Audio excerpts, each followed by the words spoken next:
Hey everyone, we are going to talk about how to use icons today because PowerPoint has built-in icons and you absolutely want to know how to use these because they are inside PowerPoint. You don't have to go anywhere else. There's enough of them to help you create a more visual presentation. They're nice looking, they're modern, they're all of those things. They're also really easy to customize in some ways to make it, unique to your presentation and special and stand out. So we're going to cover all of those things today because I really want you comfortable with using icons in your presentation. So let's get started. Well, the icons are in the Insert tab in PowerPoint. They're right here between shapes and 3D models. So I'll go ahead and just click on the icons icon. Now I am on PowerPoint for Mac, which means that it opens up in the side panel for me. If you are on a Windows, I think it should open up in its own window, but that's pretty much the main difference. And we can actually, if I can get my mouse there, we can actually expand this and make this a little wider so it's easier to search through. Now, the first thing to notice is even though the icon just says icons, when we actually go into this section in PowerPoint, we can see that there's images, so like stock images, there's cutout people, which are pictures of real people doing awesome poses, different poses with no background to worry about. So they can kind of fit anywhere on your slide. There's stickers and videos and illustrations and cartoon people. So there are other things and it might be worth exploring if you haven't already. I've used cartoon people. You can see them on some of my videos. I've used cutout people. You can see those on my videos as well. But we're going to be focusing on icons today. So let's go ahead and add some and just kind of like talk through them. When you're ready to add an icon, you could just kind of scroll there, big stockpile of icons. But of course, now I can't grab all right, there we go. But of course there is a search bar. So you can type in things like education, you can type in things like science or nature. Oops. It helps if you spell it right. Nature, lots more for nature. So use the search bar, try to find what you're looking for. These avocados are grabbing my eye. They're really cute. So let's kind of start there with these. So I will hit that X and let's make these a little bigger just so you can easily see them and align those. Okay. The first thing I want you to notice is that for each icon, there are these two styles. One where it's like a thinner line, like just an outline, and there's no fill. Like this icon, this avocado over here, it's like empty inside. The seed is empty inside. So you have these two choices. You can't really go wrong with which one you choose. Both are good. Just choose one and use that style for your whole presentation. The main thing you're probably going to do once you insert your icons is you're going to want to change the color to whatever main color you're using in your presentation, or if you're like building out an icon scene, you might want to be able to change colors of some of the icons. But yeah, that's kind of like a first step basic thing I want to make sure that we cover and that you know how to do. So we're going to click on one of them, and when we click on it, we can see that the graphics format tab is what has been activated.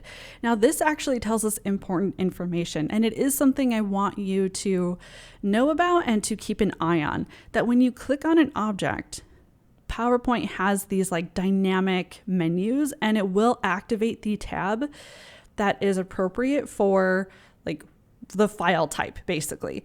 So in this case, PowerPoint icons are SVGs, which is awesome because, let me zoom out just a little bit.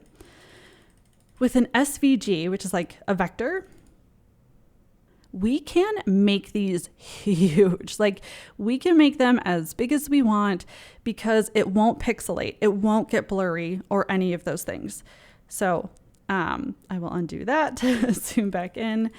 That's very different than if we have something like a picture or a GIF or something like that, like a static kind of image or photo.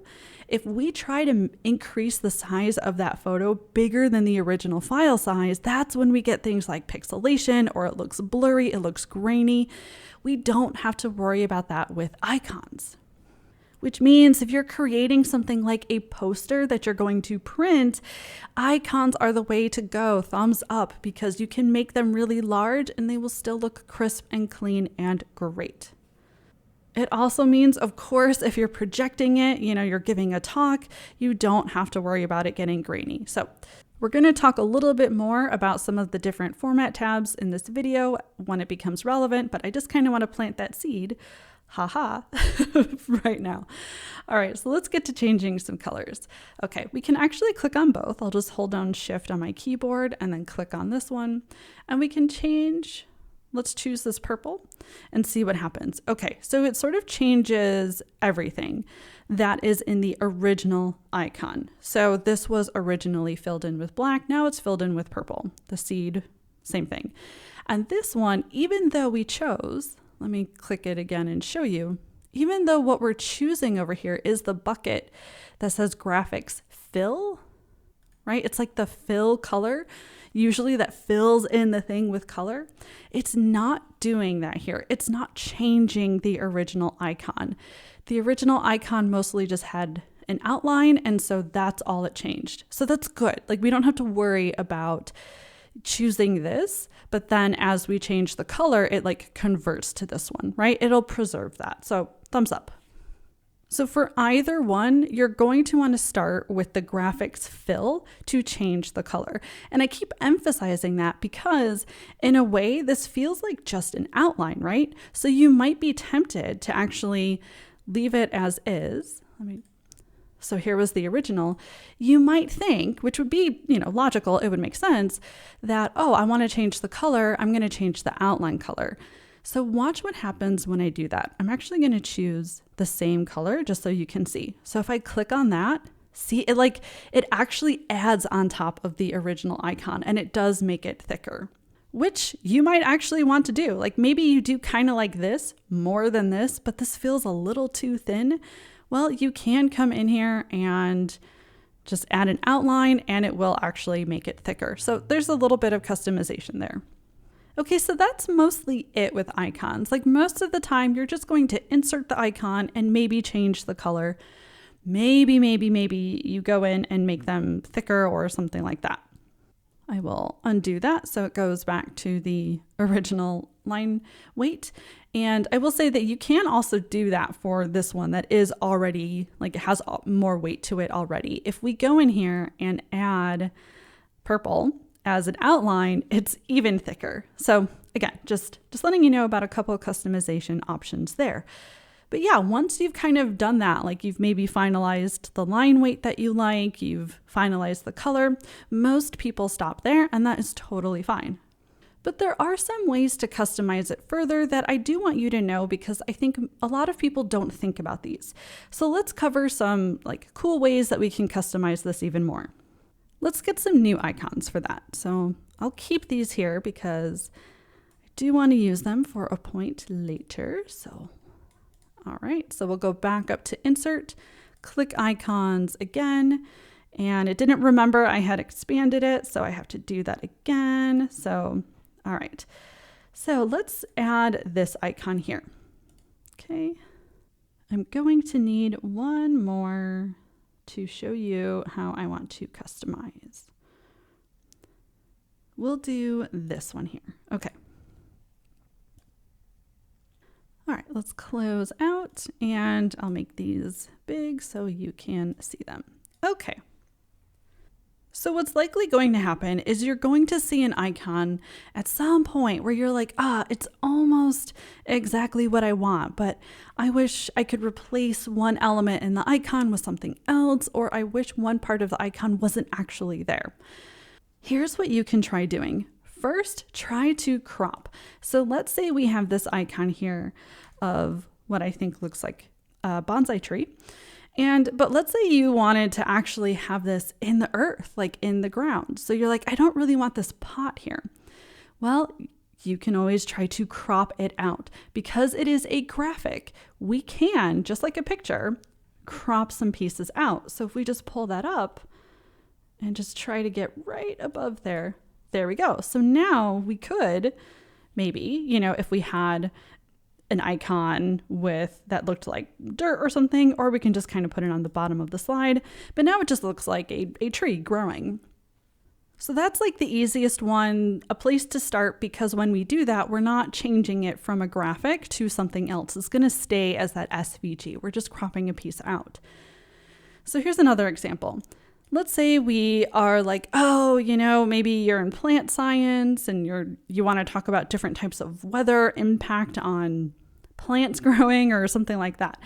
And you're like, I don't want this to be a sun. I actually want to talk about like thunderstorms and what happens during thunderstorms. So you might start with cropping. So we'll do that. And now we're running into an issue where we can't actually crop out the sun completely. We will overlap with these plants. And then even if we try, we can't even like eliminate one plant and leave just one. So that's not really going to work. So you have a few options here.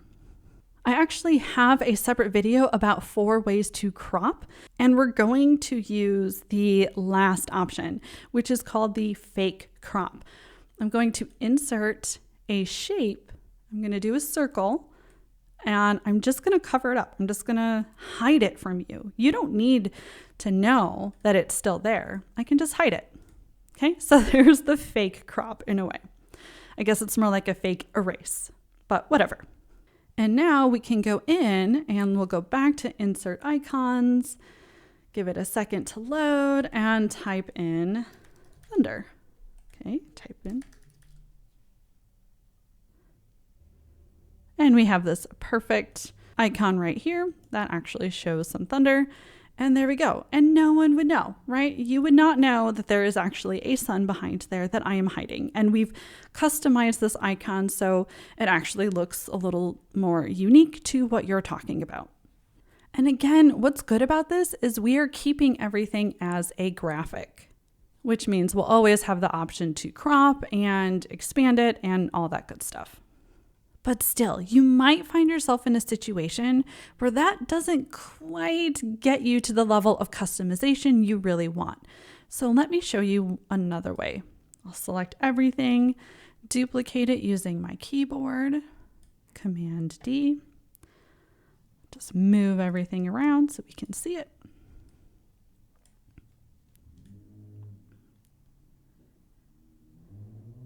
All right, so let's go back to this one here. What you can do if you really need to is click on an icon, go to Graphics Format tab, and all the way at the left here, there is an option to convert it to a shape. So I'm going to click that. And you can just sort of instantly see that now we actually have a lot more like outlines that we can click into and change. So for example, maybe we didn't actually want to replace the icon. Maybe we just wanted to come in here and make the colors different. So, maybe we wanted like orange and then yellow or something like that. Maybe we actually want to color it like that. This is one way you can actually do that. Or in the example that we're working with, what we actually want to, I'll move that over there. What we actually want to do is replace it with something else. So that's how we can do it too. So that does help us with sort of this like max level customization, but there are some downsides. So first of all, once something is converted to a shape, let's click into the shape format tab. We no longer have the option to crop. So the options do change once it's a shape instead of a graphic. That might not be a big deal. That might not matter. In this case, here's where it could mess things up with this customization that we're building. When you convert to a shape, you don't really know how it's going to go. Like you don't really know how PowerPoint is going to separate everything. And in this case, it's making a choice that I might not have expected. I might have expected this plant to be separate from this this shape that sort of shows the earth, like the hill, but they're together. And if I wanted to get in here and like customize colors, like, oh, I want this raindrop to be blue. I want the, lightning bolt to be, yellow or something like that, if you were going to get in here and do all of that, you'd get stuck here with the plant. And you wouldn't, at this point, at this stage, be able to say, oh, I'll just like maybe duplicate it and like crop things, basically. I'll separate it manually through cropping. Well, you can't because it's a shape. And just as another example of that, we can go back to our avocados. Like, let's say you were like, oh, I really want just this part of the avocado where you can see that it's been cut open and the seed. And you're hoping that if we convert it to a shape, that will be one shape, and then we can just like delete that other avocado in the background. So you can always try, and I do encourage you to at least try and see what happens. But I did this before recording the video, and once we click convert to graphic, the only thing that we can really change is the seed. So we can, like, that's the only thing that sort of like is grabbable or deletable or editable. So again, that still might work if, like, let's say you wanted to do like change some colors and you wanted like maybe to make the seed brown. Let's just do a quick little experiment together. Why can I not see? Oh, there we go. No, that's purple. Where is my brown? We'll do mocha. And then if we wanted to color this like a green for avocado. So, oh, I did the wrong thing. Let's change shape format. Well, see, now it is a shape format. So I didn't do the wrong thing, did I? Oh, that's right. It's because I did the outline. So we'll just do the outlines. There we go. So we can still, right, it's not, you know, nothing. It does still help us let us like color things in and not have everything just be one color if that's what we want. If we're, again, building a scene and trying to do something more custom. So our icons look a little different than maybe everybody else who is using PowerPoint's icons as well. And I do really encourage you to put icons together and crop them and hack them and like build your own scenes as much as you can and when you have the time and energy, because it really does add a nice touch and help you make your point. So those are some ways that you can edit the icons. You have a few options there. And I just want to make sure you know a couple other things that will help you build some scenes as you're, you know, working through this. Let's move our avocado over here, and oh, actually that's perfect for the point that I wanted to make. So sometimes once things get separated like that, you want to keep them together. You need a way to do that. And I think that outline is, let me just change that outline. There we go. It was purple still. So yeah, like if you're separating pieces like that, you saw what just happened. If I try to move it, one of the pieces stayed behind. So one thing you want to make sure you know is how to group items. So I'm going to click on this seed here, hold down Shift on my keyboard and click on the avocado, or I can just select them both with my mouse. But you have to grab like the full thing, so it can be a little tricky. There we go. Either way, make sure both of them are selected and then right click. Group, like hover over where it says group and then click where it says group. Now it'll move together again. So that's one of the things I did want to actually show you in this video and talk about, because you may need to be like grouping and ungrouping things as you're building scenes. The other thing I wanted to make sure that you knew and thought about was, because it's just a normal object in PowerPoint, we still have access to this arrange tool. And you can do things like rotate and flip horizontal just to kind of change the direction that the image is in if you need to. You can still, you know, tilt and rotate things as well. So don't forget about those little things that can sometimes really add a nice touch to your scenes that you build. Another thing that's going to come in handy is, let me add in a couple clouds, cloud, to show you what I mean. So we'll insert this and make it maybe a little smaller and actually do what I was just talking about. So I'll go up here to rotate, and then I'm going to duplicate that again on my keyboard, Command D, one more time. So let's say I actually, you know, just want to have a few different clouds, a few different sizes maybe. And I kind of want to make it feel like a real, something you might see. So I'm going to change the colors a little bit, maybe make these just a gray. Now you can see here that the way things are overlapping is based on the order that I inserted them into the slide. But let's say I want one of these little clouds to be on top of the big one, and I want this one to be behind it. Well, you can just right click on one of the objects and you can sort of control that. You can either like bring it to the front or send it to the back. In this case, I want to send it to the back. And sending it to the back sends it all the way to the back. If I right click again, you see that there are actually two options, like bring to the front and bring forward. Bring forward or bring backward just means it like moves up one.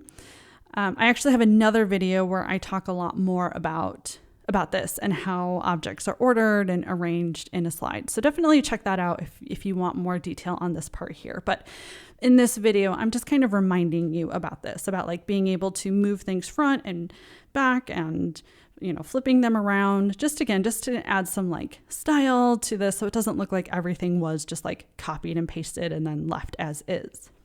This is what can add some of that like professional level, that depth to your use of icons and your sceneries that can really help you stand out among other people who are, again, maybe even they're using PowerPoint icons, but they're just kind of like putting them on the slide and calling it a day. So I have just a couple, like two more things that I want to show you. So I'm going to add in another slide here. We'll just do a blank slide, and these thumbnails are so small. All right, close out. Again, just I want to make sure things are big so you can see. So let's say you spend a lot of time, like really, you know, building out the scene and making something really custom.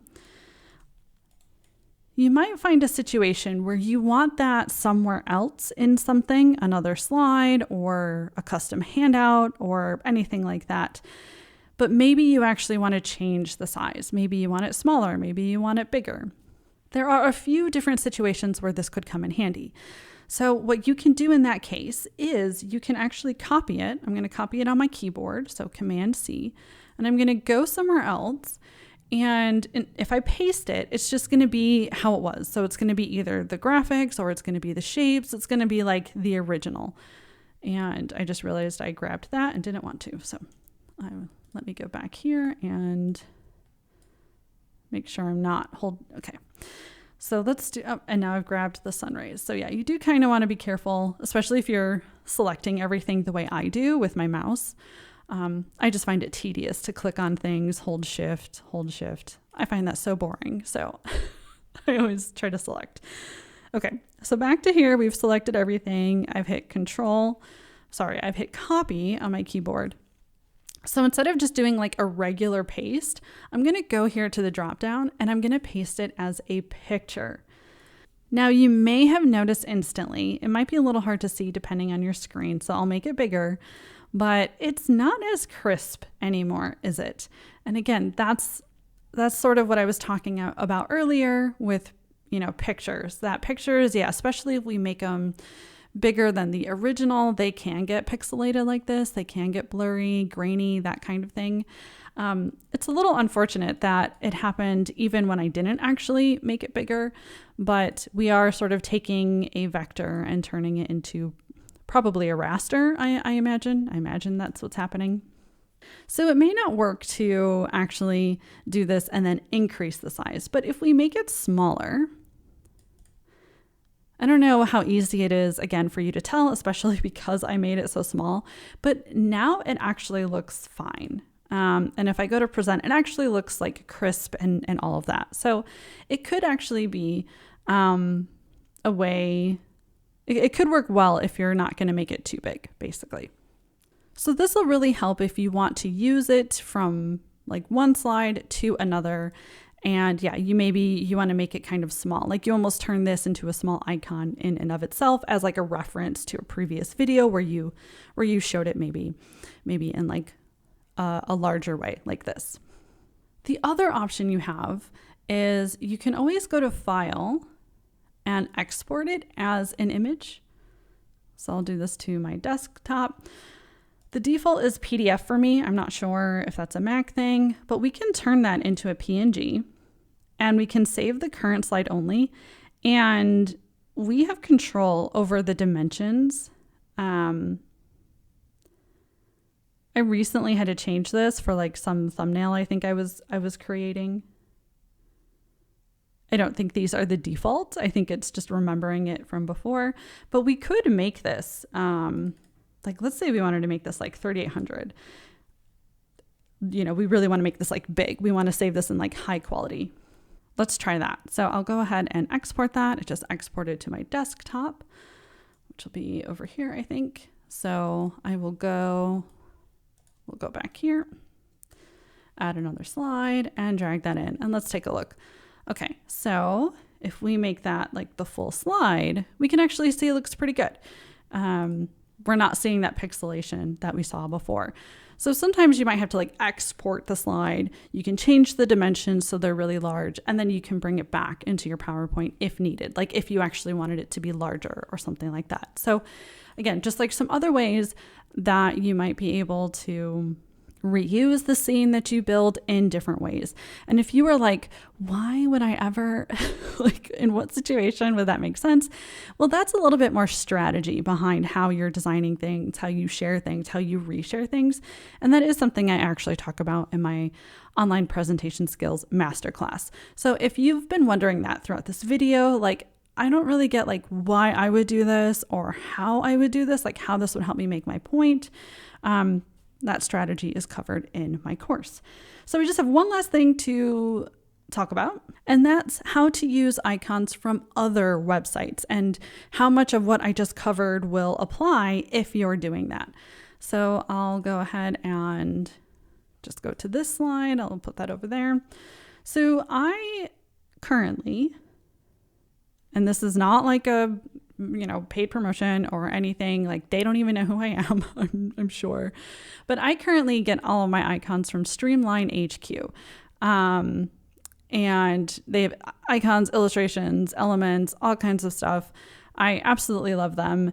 And part of the reason I love them is because you can actually download things as SVGs, which is what you want. If you are downloading icons from a website, you need that SVG. Stop messing with those PNGs. And oh my God, please do not be doing JPEGs. Like, oh my God. So now it's not free. This is, a paid subscription, but it's one of the few that I actually find helpful. But either way, it doesn't really matter where you're getting icons as long as you're making sure that you're getting those SVGs. And that's, again, what I like. I have all these options here. SVG, I can still make the size bigger than just 24 pixels, just because. I have other options here, like, how thick the lines are and stuff like that, but I usually don't mess with that, to be honest. So I'll just download it and then just drag it into your slide. And we can instantly see that PowerPoint is indeed viewing it as a graphic because I chose SVG. I think that's how it's working. And just like with the PowerPoint icons, we have this option to convert it into a shape. And I do find that when I'm actually using third-party icons, it does break up the icon into a lot more shapes in a way that makes sense. So customization tends to be even more possible if you're pulling icons from a third-party site as an SVG. So yeah, as long as you are pulling it in as an SVG, then you should be able to do pretty much everything that we talked about in this video. So hopefully you are excited and inspired and feel confident in being able to use icons in PowerPoint or even pull in icons from another website and then edit them in PowerPoint to really make something unique and custom for your presentation. Again, if you're looking for more strategy, like how you might apply this to actually share your information, then definitely check out my presentation skills masterclass. The link for more information is down below. I do also have design services, consultation calls, and I can help with all sorts of things that involve visual communication and using icons for reports or posters or things like that. So my services do change from time to time, but if you're interested, again, links are below. So thanks so much for watching. Have a great day, and I'll see you in the next one.